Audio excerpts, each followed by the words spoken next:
ہوگی تو سیاست پر بھوکے مریں گے تو بھی بولیں گے کہ ہم تو ووٹ تو ہمارا، بھائی کیا کریں، مجبوری ہے، ووٹ تو ہمارا فلانے پارٹی کا ہے۔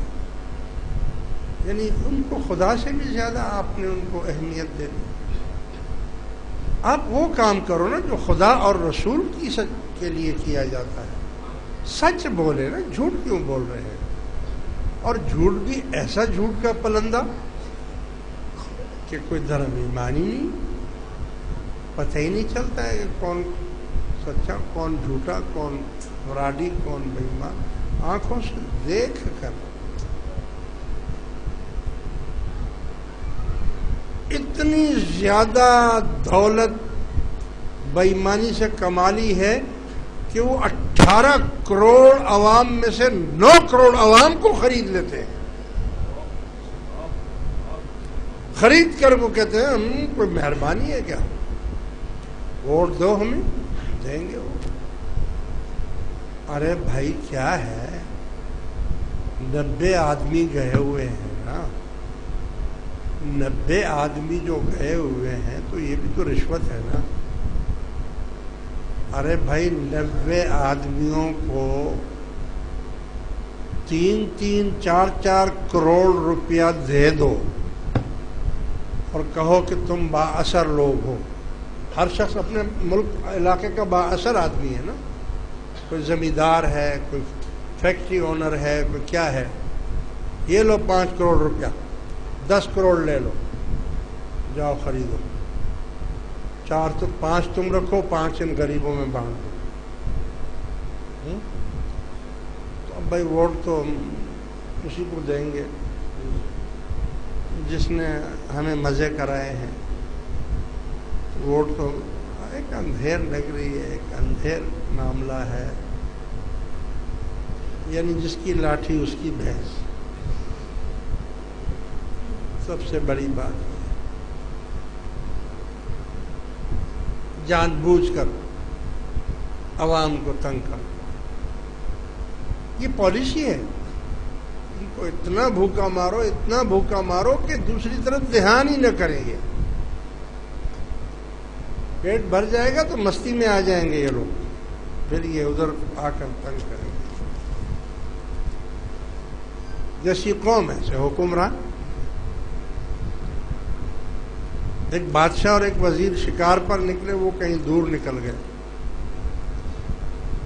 دور نکل گئے تو کسی دوسرے ملک میں پہنچ گئے، وہاں کا بادشاہ مر گیا تھا۔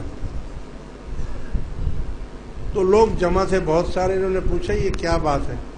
بولا بادشاہ مر گیا ہے، اب یہاں پر یہ سب جمع ہوئے ہیں، ایک پرندہ آئے گا، ہما نام کا ایک پرندہ ہے، وہ آئے گا، وہ جس کے سر پر بیٹھ جائے گا وہ بادشاہ بنے گا ہمارا۔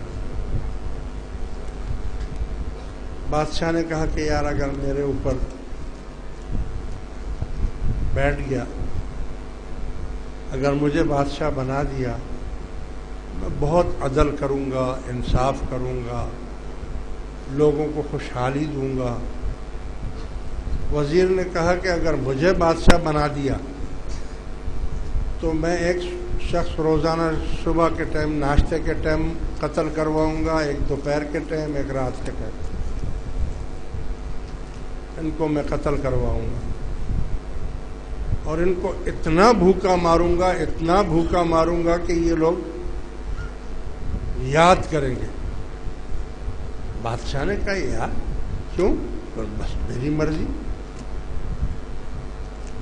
چلو ٹھیک ہے، بیٹھے۔ دیکھا تو وہ پرندہ سیدھا آ کر وزیر کے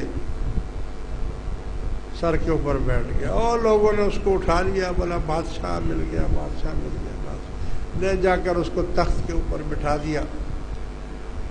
اس نے بولا یہ جو بادشاہ ہے یہ اب میرا وزیر ہوگا۔ بادشاہ وزیر بن گیا، وزیر بادشاہ بن گیا۔ اب جیسے ہی وہ تخت پر بیٹھا، اس نے ظلم اور زیادتی شروع کر دی۔ روزانہ صبح ناشتہ تب کرتا تھا کہ جب ایک آدمی بھیڑ چڑھا دیا جاتا تھا، قتل کیا جاتا تھا اس کے سامنے، پھر وہ ناشتہ کرتا تھا۔ دوپہر کا کھانا وہ تب کھاتا تھا جب ایک آدمی کو قتل کر دیتے تھے۔ رات کا کھانا وہ تب کھاتا تھا جب ایک آدمی قتل ہو جاتا تھا. قحط سالی آ گئی، بھوک آ گئی، پیاس آ گئی، ظلم پہ ظلم شروع ہو گیا. بادشاہ نے اس کو بولا، وزیر بن گیا تھا نا وہ، اللہ خدا کے بندے، خدا سے ڈرو، اللہ سے ڈرو، یہ تم کیوں ایسا اتنا ظلم کر رہے ہو؟ اس نے کہا بکواس بند کرنا، تم وزیر ہو میرے، میں بادشاہ ہوں، میرے سامنے بات نہیں کرنا. ارے بھائی میں تو تمہیں دوست سمجھ کر سمجھا رہا ہوں کہ یہ ظلم اتنا اچھا نہیں ہے. اس نے بولا دیکھو تم چپ رہو، جو کچھ میں کر رہا ہوں میں اس سے بھی زیادہ کروں گا. یہ قوم ہی ایسی ہے، اللہ تعالیٰ کو یہی منظور ہے. اگر اللہ تعالیٰ کو عدل اور انصاف منظور ہوتا اور یہ قوم اچھی ہوتی تو وہ پرندہ تمہارے سر پر بیٹھتا نا. میں نے تو پہلے بول دیا تھا کہ میں ظلم کروں گا.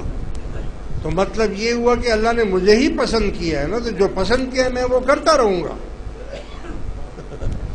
ان کے سروں کے اوپر بھی ہما بیٹھ گیا ہے، پرندہ بیٹھ گیا ہے. اب وہ جو کچھ بھی کر رہا ہے وہ اچھا ہی کر رہے ہیں نا، وہ برا تو نہیں کر رہے ہیں نا.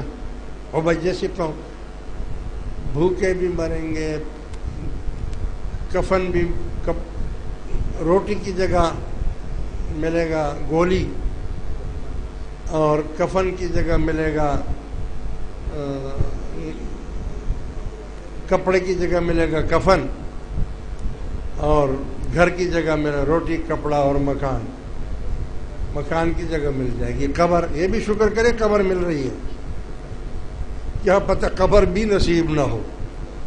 کسی کو پتہ ہے کہ قبر بھی ملتی بھی ہے، قبر بھی نصیب والوں کو ملتی ہے.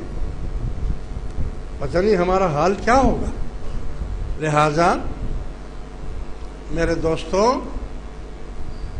میں یہ عرض کر رہا تھا کہ آپ کی نیت کو اللہ تعالیٰ دیکھتا ہے. یہ نیت کیا ہے؟ وہ یہ نہیں دیکھتا ہے کہ آپ کا منہ بت کی طرف ہے یا اس کی طرف ہے یا فلاں کی طرف ہے. ارے بھائی، حضور علیہ الصلوۃ والسلام، حدیث مبارک ہے کہ جب حضور علیہ الصلوۃ والسلام رات کو تہجد کی نماز پڑھتے تھے تو مائی عائشہ صدیقہ رضی اللہ تعالی عنہا لیٹی ہوتی تھیں، وہیں پر لیٹی رہتی تھیں، اور جگہ اتنی تنگ تھی کہ مائی صاحبہ تو سو رہی ہیں اور حضور علیہ الصلوۃ والسلام تہجد پڑھ رہے ہیں. اکثر اوقات حضور کو سجدہ کرنے کے لیے مائی صاحبہ کے پیروں کو ایسے کرنا پڑتا تھا، ایسے کر کے ہٹانا پڑتا تھا، اور آپ پھر اس میں سجدہ کرتے تھے. تو کیا مطلب ہو گیا؟ کیا حضور مائی صاحبہ کے پیروں کو سجدہ کر رہے تھے؟ یہ تو محبت اور عشق کی بات تھی، محبت اور عشق کی بات تھی کہ مائی صاحبہ نماز کے ٹائم میں بھی الگ نہیں سونا چاہتی، دور نہیں سونا چاہتی، ساتھ ہی سونا چاہتی ہے، اور حضور بھی چاہتے ہیں کہ سوتی رہو. میں اکثر نماز پڑھتا ہوں تو میرے بچے سارے آ جاتے ہیں، میں کہتا ہوں یہ میرے قبلہ و کعبہ آ گئے. سارے سامنے جھولا لگا ہوا ہے، ادھر میں کرسی پر بیٹھ کر نماز پڑھتا ہوں، میں اللہ اکبر کہتا ہوں، مٹھا آ کر اوپر بیٹھ جاتا ہے سامنے. تو کیا میں اس کو سجدہ کر رہا ہوں؟ جوہر آ کر بیٹھ جاتا ہے، چھوٹے بچے آ کر بیٹھ جاتے ہیں، مائیں کھینچتی ہے، میں کہتا ہوں نہیں کھینچنا، چھوڑو، بیٹھے رہے. وہ کوئی میرا سجدہ ان کو تھوڑی ہے، میرا سجدہ تو اللہ کو ہے. بچے ہیں، معصوم ہیں، ان کو کیا پتا ہے کہ کوئی نماز پڑھ رہا ہے یا کوئی کیا کر رہا ہے کیا نہیں کر رہا ہے. آپ کو تو اپنی نماز کی طرف دھیان میں رکھنا چاہیے. کون آگے سے گزر گیا، کون پیچھے سے گزر گیا، کون کیا بول رہا ہے. اور ہمارے بخاری مسجد کے جناب بعض جو سڑیل قسم کے وہ ہیں دو چار، وہ کہتے ہیں کہ جناب علی وہ نماز کے ٹائم شور بہت ہوتا ہے، منگل کا پروگرام ہوتا ہے تو بچے ہیں، عورتیں ہیں، یہ ہیں وہ ہیں. اب نماز، بھئی ہم بھی تو نماز پڑھ رہے ہیں نا مغرب کی. اب اس میں بہت سی خواتین نہیں پڑھتی ہیں، یا بہت سے بچے ہیں وہ نہیں پڑھتے، وہ شور کر رہے ہیں. تو ایک دو دفعہ مجھے کہا کہ وہ لوگ اعتراض کرتے ہیں. میں نے کہا ان کو جا کر بولو آرام سے بیٹھو, خوب شور کریں گے, خوب شور کریں گے. کیا تم نے نماز پڑھنی ہے یا تم شور کو سن رہے ہو؟ ہم بھی تو نماز پڑھ رہے ہیں, کیوں ہم نماز نہیں پڑھ رہے ہیں کیا؟ تو ہمیں تو پرواہ نہیں ہے.